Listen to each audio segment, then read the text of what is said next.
یہ تو ہے عالم محسوسات. اس عالم محسوسات کے لیے اللہ تعالیٰ نے ان حواس کو ذریعہ بنا دیا.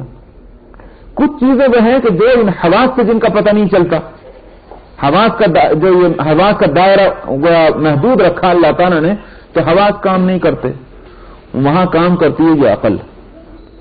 وہ دائرہ ہے معقولات کا. عقل کام کرتی ہے جہاں حواس کام نہیں کر سکتے. ظاہر ہے کہ حواس کا دائرہ محدود، تو اس سے زیادہ وسیع دائرہ ہوا معقولات کا، بہت وسیع ہے. لیکن معقولات سے آگے ایک اور دائرہ ہے، اور وہ ہے دراصل وجدانیات کا. وہاں عقل بھی کام نہیں کرتی جیسے معقولات کے دائرے کے اندر حواس کام نہیں کرتے. مثلا آپ کہیں گے کہ یہ کہاں کی بات ہے؟ مثلا میں پوچھتا ہوں آپ سے، زمین ٹھہری ہوئی ہے کہ چل رہی ہے؟ دیکھ کر بتایا آپ نے. جو بھی فلسفہ آج آپ کے سامنے آیا کہ زمین تو حرکت کر رہی، تو زمین جو حرکت کر رہی، دیکھا آپ نے زمین کو حرکت کرتے ہوئے؟ کان لگا کے سنا آپ نے؟ ہاتھ لگا کے چھو کے دیکھا چل رہی ہے؟ یہ حواس کے دائرے کی چیز نہیں، یہ ہے معقولات کے دائرے کی چیز. عقل سے جب آپ نے دیکھا، فیصلہ کیا غور و فکر کر کے، جو بھی اس کے ذرائع ہوں، عقل نے آپ کو یہ بات سجھا دی کہ یہ زمین تو حرکت کر رہی ہے. یہ ہے معقولات کا دائرہ جہاں حواس کام نہیں کرتے آپ کے. ٹھیک اسی طرح سے یاد رکھیے کہ وجدانیات کا دائرہ ہے، وہاں عقل کام نہیں کرتی. اور وہاں کیا چیز کام کرتی ہے؟ وہاں دل، اور دل کی وہ صلاحیتیں کہ جو اللہ سبحانہ و تعالیٰ نے دی ہے، وہ کام کرتی ہے، بشرطے کہ اس کے پاس وہ اس صلاحیت کے مطابق وہ علم بھی اللہ کی طرف سے آیا ہو. وہ علم دنیا میں کہیں سے نہیں ملتا، وہ علم اللہ کے پاس سے براہ راست آتا. سمجھ میں آیا؟ جیسے کہ معقولات کا علم الگ ہے، محسوسات کا علم الگ ہے، وہ کہیں اور سے حاصل ہوگا یا کہیں اور سے حاصل ہوگا. اب معقولات کا علم سیکھنے کے واسطے کوئی شخص جو ہے وہ اگر کیا نام ہے کیا کہتے ہیں اس کو، اگر اکنامکس پڑھنے بیٹھ جائے، اکنامکس کے اندر آپ اس کو معقولات کا علم نہیں ملے گا. یہ اور اسی طرح کی اور چیزیں. تو ما بعد طبیعیات جس کو کہا جاتا ہے، انگلش میں کیا کہتے ہیں ما بعد طبیعیات کو؟ فزکس نہیں، فزکس. تو فزکس جو ہے ما بعد طبیعیات، اگرچہ آپ دیکھیں کہ وہ بھی یوں کہیے کہ وہ معقولات ہی ہیں، اس معقولات سے آگے ہے وجدانیات. وجدانیات کے لیے کوئی یونیورسٹی دنیا میں آج تک نہیں کھلی اور نہ کھل سکتی ہے. وجدانیات کا تعلق براہ راست وحی خداوندی سے ہے. صلاحیتیں اللہ تعالیٰ نے دیں، اور ان صلاحیتوں کی برقراری جو ہے وہ ایمان کے ساتھ رہتی ہے. ایمان ختم، وہ صلاحیت ختم. اور اس کا علم جو ہے وہ اللہ سبحانہ و تعالیٰ کی طرف سے آتا ہے بواسطہ وحی خداوندی. انبیاء علیہ الصلوۃ والسلام کے ذریعے. چنانچہ جنت ہے، جہنم ہے، سمجھنا ہے، آخرت ہوگی، یہ ساری چیزیں نہ محسوسات سے تعلق رکھتی ہیں نہ معقولات سے تعلق رکھتی ہیں. یہ وجدانیات کا مسئلہ ہے. تو یہ وحی خداوندی سے حاصل ہوتا ہے. اس لیے جب دنیا میں اس کی کوئی کتاب نہیں، دنیا میں اس کا کوئی علم نہیں، دنیا میں اس کی کوئی یونیورسٹی نہیں، دنیا میں اس کی کوئی لیبارٹری نہیں ہے، تو پھر ظاہر بات ہے کہ تم یوں ہی سمجھیں گے کہ بس دو ہی چیزیں ہیں، ایک ہمارے ہاتھ پاؤں اور ایک ہمارا دماغ. تو دماغ چونکہ زیادہ طاقتور ہے ہاتھ پاؤں کی نسبت سے، تو اس سائنس نے یہ فیصلہ سنا دیا کہ انسان کی بدن کی ساری توانائیوں کا مرکز ہے کیا؟ دماغ. قرآن اس کے آگے کی بات کہتا ہے، اور وہ قرآن ہی کہہ سکتا ہے، اس لیے کہ قرآن کے سوا اور کوئی سورس نہیں ہے اس بات کہنے کا کہ اس دماغ سے آگے ایک اور چیز ہے، وہ ہے دل. اگر ان کا محسوسات کا تعلق ہمارے حواس سے ہے، معقولات کا تعلق ہمارے عقل سے ہے، تو وجدانیات کا تو دنیا میں کوئی علم ہی نہیں ہے. وہ تو اللہ سبحانہ و تعالیٰ کی طرف سے آیا ہوا ہے. اس کا تعلق جو ہے وہ قلب سے ہے، قلب اس کا فیلڈ ہے. تو اس لیے اور وہ اس کا اور زیادہ وسیع دائرہ ہے. سمجھنا ہے؟ بہت وسیع دائرہ ہے. وسیع دائرہ بے معنی کہ عالم محسوسات سے آگے عالم معقولات، اس عالم معقولات سے آگے وجدانیات. اگر دل صحیح ہو اور اس کو وہ علم صحیح حاصل ہو جائے تو آپ سمجھیے کہ اس کو جس طرح سے زمین حرکت کر رہی ہے اور اس کا ہم کو عقل سے یقین ہوا، اس سے کہیں بڑھ کر کے اس دل کو یہ یقین حاصل ہوتا ہے کہ جنت ہے اور جہنم ہے. سمجھ آئی نہیں بات؟ اس دل کو اس سے بڑھ کر کہیں یقین حاصل ہو جاتا ہے. آج آپ کو یقین ہے کہ نہیں زمین حرکت کر رہی؟ کیسے یقین ہوا؟ سائنسدانوں کے کہنے سے، جنہوں نے عقل سے تجربہ کیا، سوچا، وچار کیا، فیصلہ سنا دیا۔ آپ نے کہا کہ ٹھیک ہے، اگرچہ ہمارے پاس وہ عقل نہیں ہے، ان کے پاس عقل ہے، ان عقل مندوں کی عقل کو صحیح سمجھتے ہوئے ہم اس پر یقین کر رہے ہیں۔ جن کا دل صحیح ہوتا ہے وہ اہل دل کے اس یقین کو پر اعتماد کرتے ہوئے خود بھی یقین کرتے ہیں۔ تو جنت ہے، جہنم ہے، بالکل ٹھیک ہے۔ نبی کریم صلی اللہ علیہ وسلم کے ایمان اور یقین کی اعلیٰ قوت کا یہ حال تھا کہ آپ نماز پڑھ رہے ہیں، نماز پڑھتے ہوئے کبھی تو آپ آگے کو ہو جاتے ہیں، کبھی پیچھے ہٹ جاتے ہیں۔ تو حضرات صحابہ نے نماز کے بعد پوچھا، یا رسول اللہ، یہ آپ آج نماز میں کیا کر رہے تھے؟ کبھی آپ نے ایسا نہیں کیا، کبھی آپ آگے کو بڑھ رہے تھے، کبھی پیچھے ہٹ رہے تھے۔ آپ نے فرمایا کہ مجھے مشاہدہ کرایا گیا جنت اور جہنم کا۔ جنت جب دکھلائی گئی تو میں آگے کو چل رہا تھا اس کی طرف، پھر اس کے بعد جہنم دکھلائی گئی تو میں پیچھے کو ہٹا اس کو دیکھ کر۔ ایمان اور یقین کا یہ وہ اعلیٰ مقام ہے، یہ میں نے کہا کہ وہ دل کی وہ فیلڈ ہے جس کا ہم تصور ہی نہیں کر سکتے یہاں بیٹھ کر۔ وہ وجدانیات اس کا فیلڈ ہے، اور علم خداوندی اس کا وہ سورس ہے۔ جب وہ جس کو حاصل ہو جائے اس کو اس دنیا کے اندر اس عالم کا جو کیا وہ سیر کر سکتا ہے۔ بعض اولیاء اللہ کو بھی سیر ہو سکتی ہے، انبیاء علیہ السلام کو بھی سیر ہو سکتی ہے، تو وہ بالکل الگ دنیا ہے۔ تو بہرحال ایک بحث الگ ہو گئی اور وہ دوسرے موضوع سے متعلق ہے۔ فرماتے ہیں کہ قل انی امرت ان اکون اول من اسلم، تو مجھ کو حکم دیا گیا اس بات کا کہ میں پہلا اسلام لانے والا ہوں، اور اس بات کا حکم دیا کہ نہ تم شرک کرو۔ تو اول من اسلم پر میں نے بولا تھا کہ پہلے دل خود آدمی کو اس پر اطمینان ہو تب دوسرے کو دعوت دے۔ نبی اپنے شریعت کا پہلا مسلمان ہوتا ہے، اپنی شریعت پر پہلا یقین کرنے والا ہوتا ہے، اور تب دوسرے کو دعوت دیتا ہے، تب جا کر کے اس کا دین آگے بڑھتا ہے۔ قل انی اخاف ان عصیت ربی عذاب یوم عظیم، آپ کہہ دیجیے کہ میں تو ڈرتا ہوں اس بات سے کہ اگر میں نے نافرمانی کی اپنے پروردگار کی تو کس بات سے ڈرتا ہوں؟ عذاب یوم عظیم، بڑے دن کے عذاب۔ بڑا دن اپنے یہ مطلب ہی نہیں ہے کہ وہ بڑا دن ہوگا اپنی لمبائی چوڑائی کے اعتبار سے، تو بلکہ اس اعتبار سے بھی کہ وہ بڑا بھاری دن ہوگا، اپنے ہولناکیوں کے اعتبار سے بڑا دن ہے۔ تو اس لیے بڑے دن کے عذاب سے مجھے خوف ہے۔ جب نبی یوں کہہ رہا ہو کہ مجھے اللہ اگر نافرمانی کروں تو مجھے عذاب کا خوف ہے، ہما شما کے لیے کیا موقع رہ گیا کہ اطمینان کر کے بیٹھ جائیں۔ من یصرف عنہ یومئذ فقد رحمہ، اور جس سے اس دن وہ عذاب ٹل گیا اس پر تو بڑی مہربانی ہو گئی۔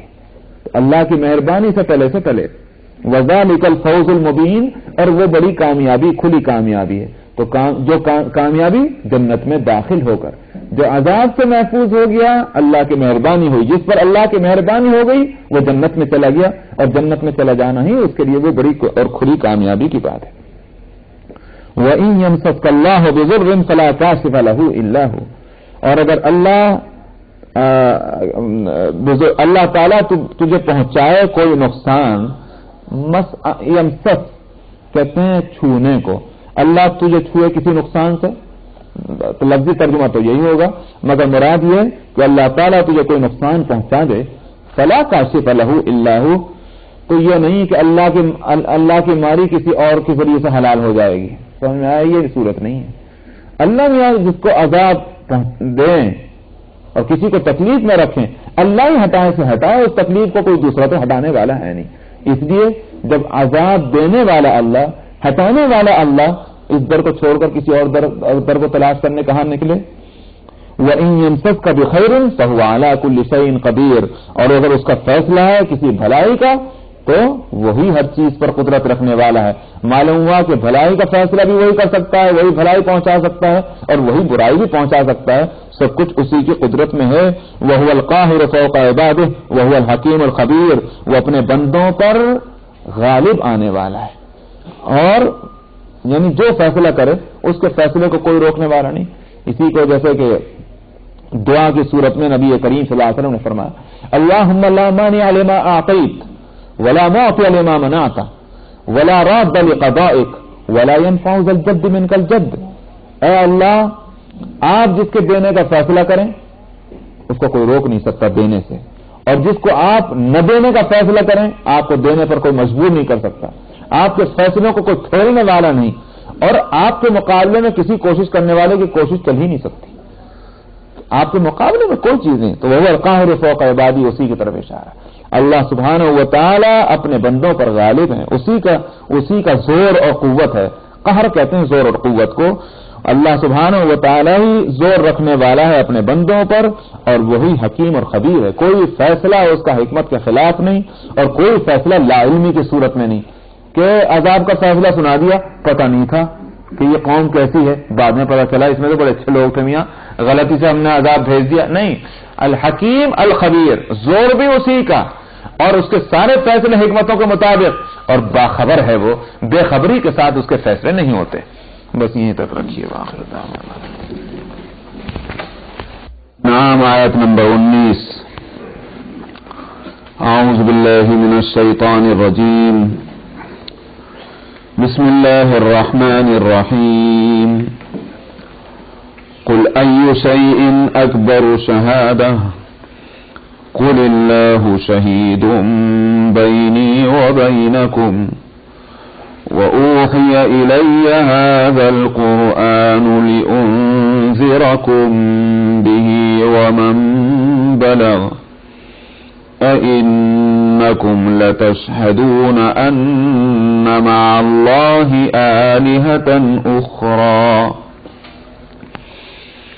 قل لا أشهد قل إنما هو إله واحد وإنني بريء مما تشركون الذين آتيناهم الكتاب يعرفونه كما يعرفون أبناءهم الذين خسروا أنفسهم فهم لا يؤمنون ومن أظلم ممن افترى على الله كذبا أو كذب بآياته إنه لا يفلح الظالمون ويوم نحشرهم جميعا ثم نقول للذين أشركوا أين شركاؤكم الذين كنتم تزعمون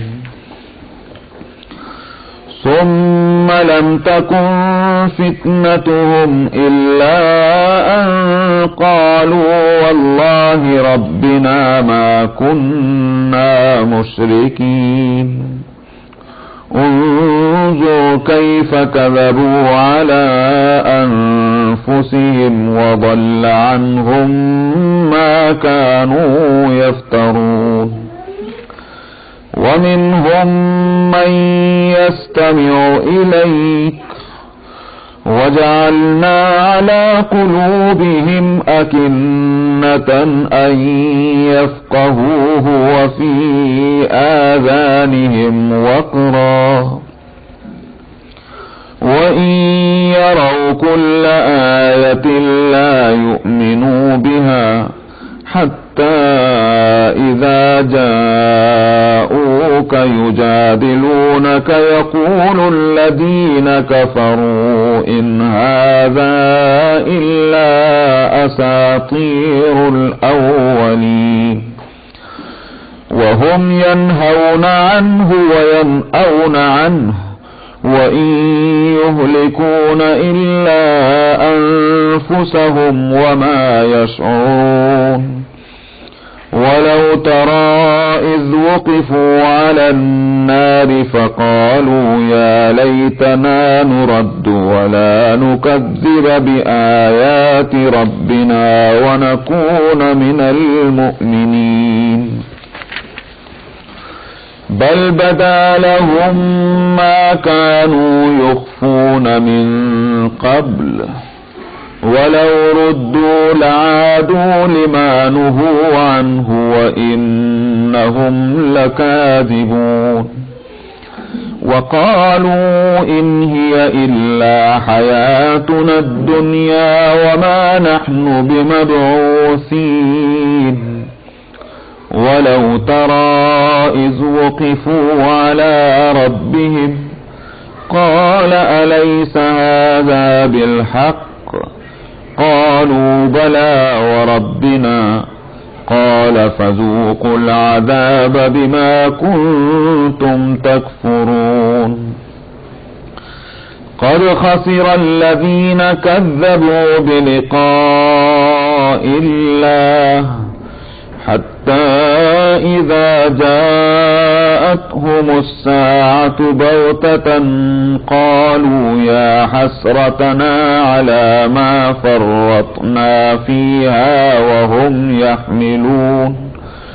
وهم يحملون أوزارهم على ظهورهم ألا ساء ما يزرون وما الحياة الدنيا إلا لعب ولهو وللدار الآخرة خير للذين يتقون أفلا تعقلون قد نعلم إنه ليحزنك الذي يقولون فإنهم لا يكذبونك ولكن الظالمين بآيات الله يجحدون ولقد كذبت رسل من قبلك فصبروا على ما كذبوا وأوذوا حتى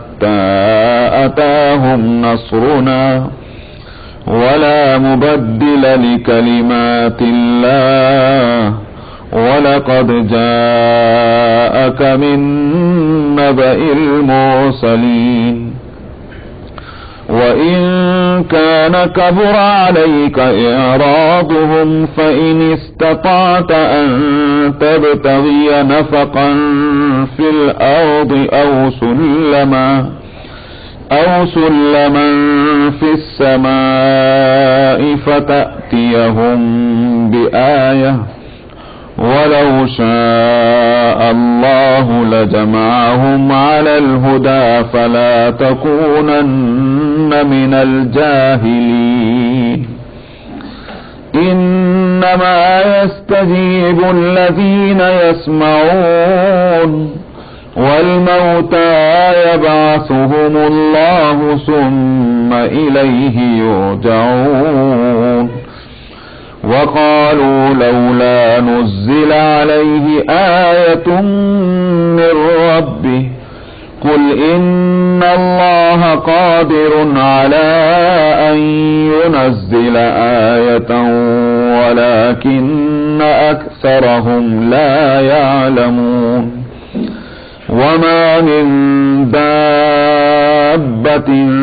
في الأرض ولا طائر يطير بجناحيه إلا أمم أمثالكم ما فرطنا في الكتاب من شيء ثم إلى ربهم يحشرون صدق الله العظيم.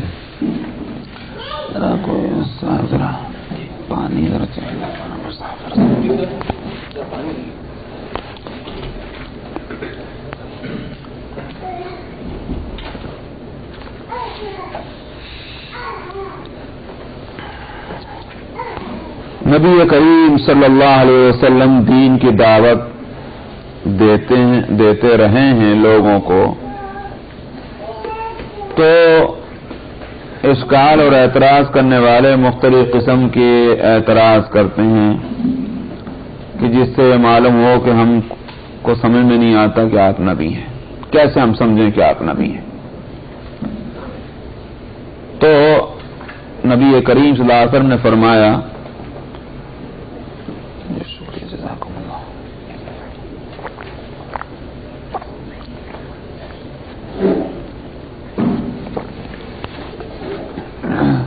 آپ کے حکم سے کہ اچھا بتاؤ تم کسی بات کو ماننے کے لیے تمہیں شہادت اور گواہی چاہیے؟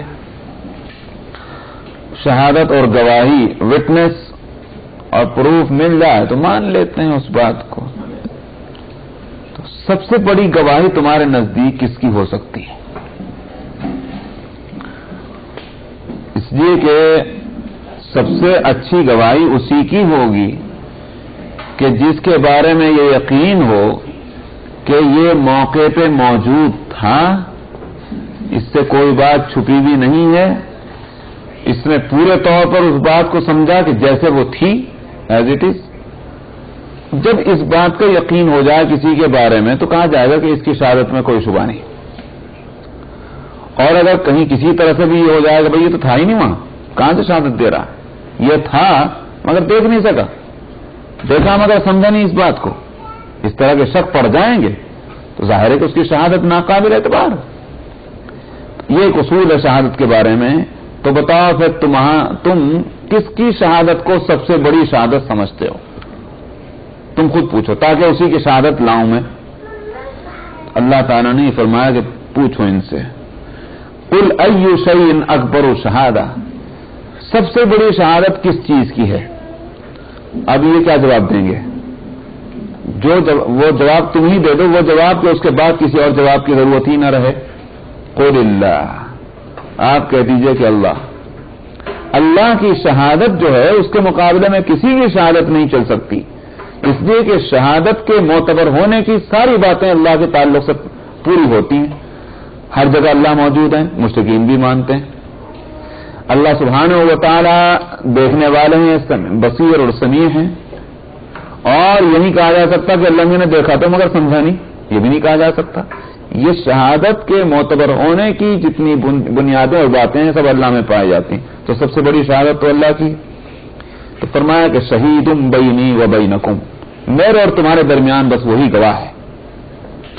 وَأُوحِيَ إِلَيَّ هَذَا الْقُرْآنُ لِأُنذِرَكُم بِهِ وَمَن بَلَغَ، اور میری طرف یہ قرآن جو ہے وحی کیا گیا ہے اسی بات کے لیے شہادت دینی تھی. کیوں؟ تاکہ میں ڈراؤں تم کو اس کے ذریعے سے اور اس کو جس تک یہ قرآن پہنچے.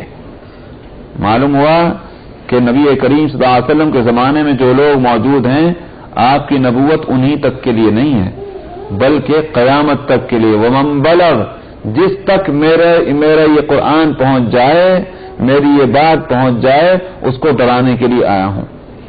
تو اسی لیے مشرق سے لے کر مغرب تک، دنیا قیامت تک کے لیے یہ قرآن شریف جو ہے یہ باقی رہنے والی کتاب، یہ یوں کہیے کہ قانون ہے ابدی. اور اللہ سبحانہ و تعالی ہر انسان کو اس کے ذریعے سے پکڑیں گے کہ قرآن تم تک پہنچ چکا، اصولی دعوت پہنچ چکی ہے رسالت اور توحید کی. لہذا تم نے اگر مانا تو ٹھیک، نہیں مانا تو تمہارے سے مؤاخذہ ہوگا. اَإِنَّكُمْ لَتَشْهَدُونَ أَنَّ مَعَ اللَّهِ آلِهَةً أُخْرَىٰ، کیا اچھا صاحب تم نے مجھ سے تو شہادت پوچھی، مجھ سے تو گواہی مانگ رہے میری نبوت کے تعلق سے، یہ دعوت توحید میں نے دی، اس کے بارے میں خود تم جو شرک کرتے ہو اور اللہ کو چھوڑ کر اوروں کی عبادت اور پوجا کرتے ہو، کیا تم گواہی دیتے ہو کہ اللہ میاں کے ساتھ کوئی اور معبود ہے شہادت تمہارے پاس؟ ایسی شہادت جیسی مجھ سے مانگتے ایسی شہادت تمہارے پاس بھی ہے. اَإِنَّكُمْ لَتَشْهَدُونَ، کیا تم شہادت دیتے ہو اس بات کی کہ اللہ کے ساتھ دوسرے معبود ہیں؟ قُل لَا أَشْهَدُ، تم کیا گواہی دو گے؟ میں اپنے بارے میں تو خیر میں خود ہی کہہ رہا ہوں کہ میں تو گواہی دینے کو تیار نہیں. مطلب یہ کہ یہ مسئلہ ہے ہی نہیں جس کی شہادت دی جا سکے. آپ کہہ دیجئے کہ انما هو الہ واحد واننی بریء مما تشرکون، بلا شبہ وہی ایک معبود ہے اور میں تم ان باتوں سے بری ہوں، بے تعلق ہوں کہ جو تم شرک کرتے ہو. الذین آتیناہم الکتاب یعرفونہ کما یعرفون ابناءہم، ان باتوں سے یہ نہ سمجھا جائے کہ ان پر یہ کنفیوز ہے، واقعی ان پر حق نہیں کھلا، اس بات سے انکار کر رہے ہیں. فرمایا کہ یہ بات نہیں، یہ سب لفاظی ہے. حقیقت یہ ہے کہ نبی کو پہچانتے ہیں. جن لوگوں کو ہم نے کتاب دی ہے وہ پہچانتے ہیں پیغمبر کو جس طرح سے پہچانتے ہیں اپنے بیٹوں کو. یہ آیت سورہ بقرہ میں بھی آ چکی، دوسرے سپارے کے شروع میں. الذین خسروا انفسهم فهم لا یؤمنون. اب صورت کیا ہے؟ جنہوں نے اپنا نقصان کیا وہ ایمان نہیں لاتے. ہمارا کیا نقصان ہے؟ پہچانتے ہیں نبی کو، نہیں ایمان لاتے تو اپنا نقصان کر رہے ہیں. ومن اظلم ممن افترى علی اللہ کذبا او کذب بآیاتہ، فرماتے ہیں کہ کون ہے اس شخص سے بڑھ کر ظالم کہ جنہوں نے اللہ پر جھوٹ تہمت باندھی ہے اور یا اس کی آیتوں کا جس نے انکار کیا۔ جھوٹ تہمت باندھنا کس اعتبار سے؟ اللہ کے شریک ہیں، اللہ کا بیٹا ہے، یہی تو جھوٹا الزام ہے اللہ کے تعلق سے، حالانکہ اللہ کے کوئی شریک نہیں۔ جس کو میں ایک بات کہا کرتا ہوں کہ ایک گھر کے آپ مالک ہیں، میں جا کر یوں کہوں کہنا آپ مالک نہیں، فلانا آدمی بھی تو اس میں شریک ہے، آپ کیا کہیں گے؟ جھوٹ، یہ الزام ہے، اس گھر کا تو میں ہی مالک ہوں۔ تو یہی صورت ہے کہ اللہ سبحانہ و تعالی کے ساتھ کسی کو شریک قرار دینے کی۔ کائنات کے مالک اللہ ہیں، اسی نے اس کو پیدا کیا، وہی اس کا انتظام کرنے والا۔ اب کچھ لوگ کہیں کہ نہیں اللہ میاں کے ساتھ کچھ لوگ شریک ہیں، یہی ہے جھوٹ۔ تو اس سے بڑھ کر کون ظالم ہوگا جس نے الزام لگایا اللہ پر جھوٹ یا اس نے اس کی آیتوں کا جھٹلایا۔ انہ لا یفلح الظالمون، بلا شبہ اللہ تعالیٰ نہیں کامیابی دیتے ظلم کرنے والوں کو۔ تو یہ جو شرک کرنے والے ہیں یہ ظالم ہیں، لہذا ان کو کسی طرح کامیابی حاصل نہیں ہوگی۔ وہ کامیابی سے مراد جنت۔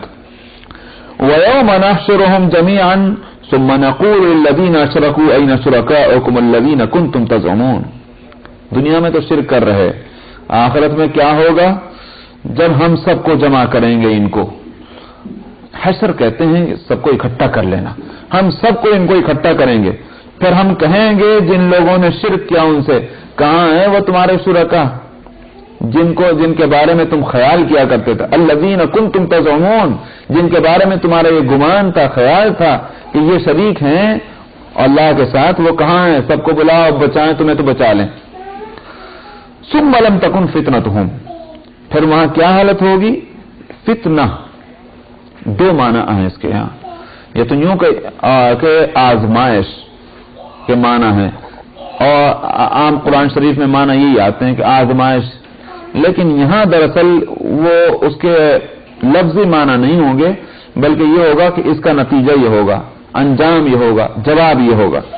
پھر نہیں ہوگا ان کا جواب مگر یہ کہ وہ یوں کہیں گے قسم اللہ کی جو ہمارا رب ہے، ہم تو شرک کرنے والے نہیں تھے، ہم تو شرک نہیں کرتے تھے۔ تو آخرت کی مصیبت ایسی ہوگی کہ ان باتوں سے صاف انکار کر جائیں گے کہ ہم تو شرک نہیں کرتے تھے۔ یہاں مفسرین ایک بات لکھتے ہیں کہ ثم لائے ہیں، ثم نقول، ثم لم تکن، اس کے جب کب لایا جاتا ہے؟ جس میں ایک کام کے بعد دوسرا کام ہو تب ثم آتا ہے۔ معلوم ہوا کہ درمیان میں کچھ وقت ہے، ٹائم ہے، گیپ ہے، تب ثم لاتے ہیں۔ تو اسی لیے اس سلسلے میں حدیث ایک کوٹ کی جاتی ہے، اور وہ حدیث یہ ہے کہ نبی کریم صلی اللہ علیہ وسلم نے فرمایا کہ کیا حال ہوگا تمہارا اس وقت کہ جس وقت اللہ سبحانہ و تعالی قیامت میں تم لوگوں کو اس طرح سے جمع کر دیں گے جس طرح سے تیروں کو ترکش میں جمع کر دیا جاتا ہے، وہ تیر رکھنے کی جو جگہ ہوتی ہے تیر انداز کے، تو اس طرح سے جمع کر دیں گے، اور فرمایا کہ 50,000 سال تک تم اسی طرح رہو گے۔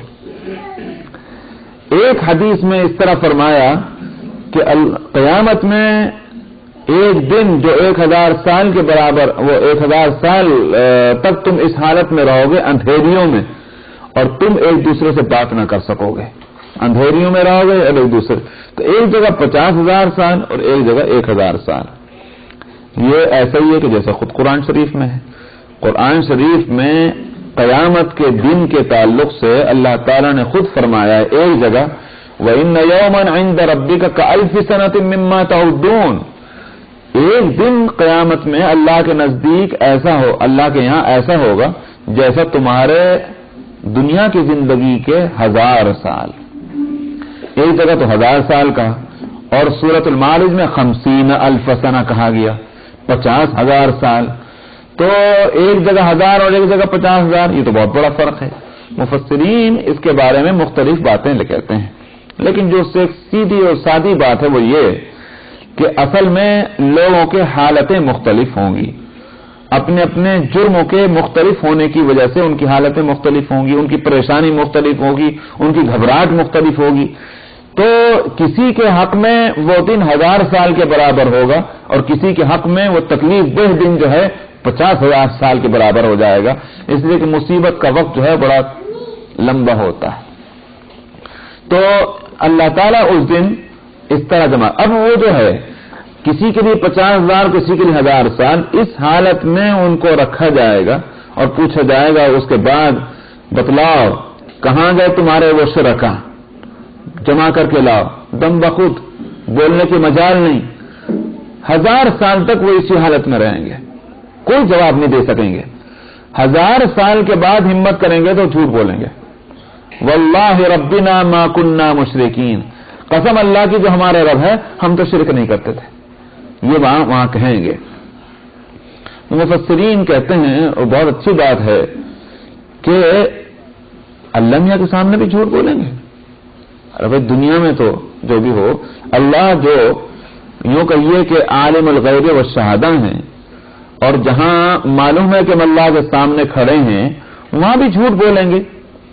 تو مفسرین یہاں بہت اچھی بات لکھتے ہیں کہ معلوم یہ ہوتا ہے کہ اللہ تعالیٰ ہی دراصل ان کو موقع دیں گے، آزادی دیں گے، بولو جو بولنا ہے.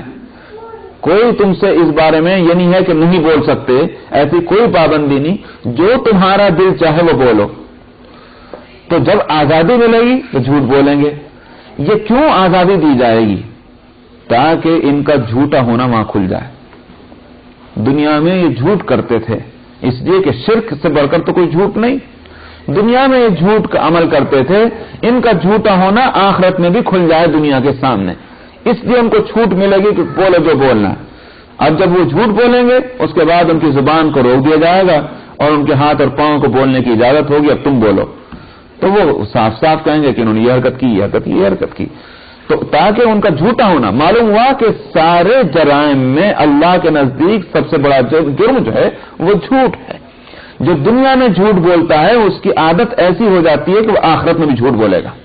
سمجھا نہیں؟ اور عادتیں بدل سکتی ہیں انسان کی، جھوٹ کی عادت نہیں بدلتی. شراب پینے والا شراب چھوڑ سکتا ہے، اسی طرح سے بے نمازی نمازی بن سکتا ہے، بے روزے دار جو ہے وہ روزے دار بن سکتا ہے. جھوٹا جو انسان ہے اس کا جھوٹ چھوڑ دینا وہ بہت مشکل بات ہوتی ہے. تو یہ وہ عادت ہے جو قیامت میں بھی نہیں چھوٹے گی. اس میں ایک سوال پیدا ہوتا ہے کہ اچھا جب یہ جھوٹا انسان دنیا میں جھوٹ بولتا، جھوٹ عمل کرتا اور اسی کا اثر ہے کہ آخرت میں بھی جا کے جھوٹ بولے گا، یہ اس میں برزخ میں کہیں نہیں جھوٹ بولتا. وہاں تو جان بچانے کے لیے اللہ کے سامنے کہہ رہا ہے کہ میں نے تو شرک نہیں کیا. وہ جو فرشتے آگے پوچھیں گے قبر میں مر ربک وما دینک، تو وہاں تو کہہ رہا ہے کہ قسم اللہ کی جو ہمارا رب ہے ہم شرک کرنے والے نہیں تھے. تو قیامت میں اللہ کو بھی جانتا ہے اور اس کا رب ہونا بھی کہہ رہا ہے. لیکن برزخ میں وہ قبر کے اندر وہاں کیا ہوگا؟ وہاں کیوں نہیں کہہ دیتا کہ میرا رب تو اللہ ہے؟ جب پوچھے گا مر ربک تیرا رب کون ہے تو وہ کہے گا ہاں لا ادری، میں نہیں جانتا. وہاں کیوں نہیں کہتا کہ میرا رب تو اللہ ہے؟ قیامت میں یہی شخص جا کے کہے گا کہ میرا رب اللہ. تو اس واسطے کہ اصل میں فرشتے جو ہیں دراصل ان کو چھپی ہوئی باتوں کا علم نہیں ہوتا. وہ جتنے اعمال اور اقوال ہیں انہی کو جانتے ہیں اور اسی کو ریکارڈ کرتے ہیں. دل کے اندر کیا ہے اس کو نہیں جانتے فرشتے، اس کو اللہ جانتے ہیں. تو برزخ میں اس کو قدرت نہیں دی جائے گی جھوٹ بولنے پر، کیونکہ اگر انہوں نے جھوٹ بول دیا یہاں فرشتے تو اس کے مطابق معاملہ کریں گے. سمجھ آئی نہیں بات؟ فرشتے کہیں گے کہ اچھا اس نے تو اللہ کہہ دیا تو معلوم ہے تو مسلمان ہے، تو پھر اس کے ساتھ معاملہ مسلمانوں کے جیسا ہو جائے گا. تو فرشتے چونکہ چھپی ہوئی بات پر سے ناواقف ہوتے ہیں اس لیے وہاں اس مردے کو، کافر مردے کو، مشرک مردے کو اس بات کی اجازت نہیں ہوگی کہ جھوٹ بولے، قدرت نہیں ہوگی. وہاں کیا ہے؟ وہاں تو اللہ کے سامنے کھڑا ہے، اللہ جو ہیں وہ حقیقت حال سے واقف ہیں، اس لیے وہاں جھوٹ بولے گا تو یہ نہیں ہو سکتا کہ جھوٹ جو ہے وہ چھپ گیا، وہاں کھلے گا. وہاں اجازت ہوگی اور موقع دیا جائے گا بول جھوٹ جتنا بولنا ہے، کیونکہ ہم سے تو جو ہے وہ اپنے کو نہیں بچا سکتا، ہمیں دھوکہ نہیں دے سکتا. فرشتے دھوکے میں آ سکتے ہیں تیرے جھوٹ بولنے کی وجہ سے. یہ ہے وہ فرق. تو اس لیے عادت دنیا میں جھوٹ بولنے کی وہ قیامت تک وہ آخرت میں بھی باقی رہے گی. ہاں برزخ کے اندر اس کو موقع نہیں دیا جائے گا اس بات کا کہ وہ اپنی عادت کے مطابق جھوٹ بولے، وہاں جو سچائی ہوگی وہی آئے گی۔ تو وَيَوْمَ نَحْشُرُهُمْ جَمِيعًا، اور ہم جب سب کو اکٹھا کر لیں گے، پھر ہم کہیں گے ان لوگوں سے جنہوں نے شرک کیا ہے، کہاں ہے وہ تمہارے شرکاء جن کو تم گمان کیا کرتے تھے، خیال کرتے تھے؟ پھر نہیں ہوگا ان کا جواب مگر یہ کہ یوں کہیں گے قسم اللہ کی جو ہمارا رب ہے، ہم تو شرک نہیں کیا کرتے تھے، شرک کرنے والے نہیں تھے۔ آگے فرماتے انظر کیف کذبوا علی انفسہم، ذرا دیکھیے تو صحیح کیسا جھوٹ بولا اپنے ہی خلاف۔ ایک کام خود ہی کیا کرتے تھے، آج خود مکر گئے، کہے گا ہم تو نہیں کرتے تھے، کیسا جھوٹ بولا۔ وضل عنہم ما كانوا یفترون، اور سب گم ہو گئے جن کو انہوں نے گھر رکھا تھا۔ ضلہ کہتے ہیں گم ہو جانا، وہ سب جو ہے بھول بھلائیاں میں پڑ گئے کہ جو کچھ انہوں نے گھر رکھے تھے دنیا میں، انہوں نے کہا یہ بارش برسانے والا، یا اولاد دینے والا، یا جو ہے روزی دینے والا، ساری منت اور ساری جو ہے نظر و نیاز ان کے نام سے ہوا کرتی تھی، آج وہ کہاں گئے؟ سب بھول بھلائیاں میں۔ آج صرف ایک ہی ذات ہے اور اسی کا سب اقرار کر رہے ہیں کہ اللہ رب اللہ رب، سب وہی کہہ رہے ہیں۔ سب جو ہے جن کے دنیا میں سمجھا کرتے تھے کہ ہم ہمارے حاجتوں کو پورا کرنے والے ہیں۔ وَمِنْهُمْ مَنْ يَسْتَمِعُ إِلَيْكَ، اور ان میں سے کچھ وہ ہیں کہ جو آپ کی بات کو سنتے ہیں، یا مراد منافقین، آیا کرتے ہیں منافقین آپ کے پاس آ کر کے سنتے ہیں، مگر یہ نہ دھوکہ کھایا جائے کہ ہر سننے والا یقین بھی کیا کرتا ہے۔ سنتے ہیں ظالم آ کر کے، لیکن وَجَعَلْنَا عَلَىٰ قُلُوبِهِمْ أَكِنَّةً، لیکن ہم نے ان کے دلوں پر جو ہے کیا کر دیا ہے، ایک رکاوٹ ڈال دی ہے، پردہ ڈال دیا ہے، ایسا غلاف ڈال دیا ہے کہ جس کی وجہ سے ان یفقہوہ، یہ کہ وہ اس کو سمجھ سکیں، سمجھ نہیں سکتے، رکاوٹ پیدا کر دی ان کے دلوں پر۔ یہ وہی ہے کہ جو ختم اللہ علی قلوبہم سورہ بقرہ میں کہا گیا، مہر لگا دینا، تو وہ ایک تھپہ لگا دی گئی یا اس پر پردہ ڈال دیا گیا، جو بھی صورت ہے۔ وفی آذانہم وقرا، اور ان کے کانوں کے اندر ہم نے وقر کہتے ہیں کسی ایسی چیز کو، کسی کا مثلا بوتل کے اوپر ڈانٹ لگا دینا۔ اب بوتل کے اوپر وہ جو ڈانٹ لگا دیتے ہیں، کیا مطلب؟ اب اس کے اندر سے وہ چیز نہیں نکلے گی، نہ باہر کی کوئی چیز اندر آئے گی، وہی ہے وقر۔ تو اس کو کیا، مجھے پتہ نہیں اس کے لیے کیا لفظ بولا جانا چاہیے کہ ان کے کانوں میں ڈانٹ لگا دی، یہی کہہ سکتے ہیں وقر۔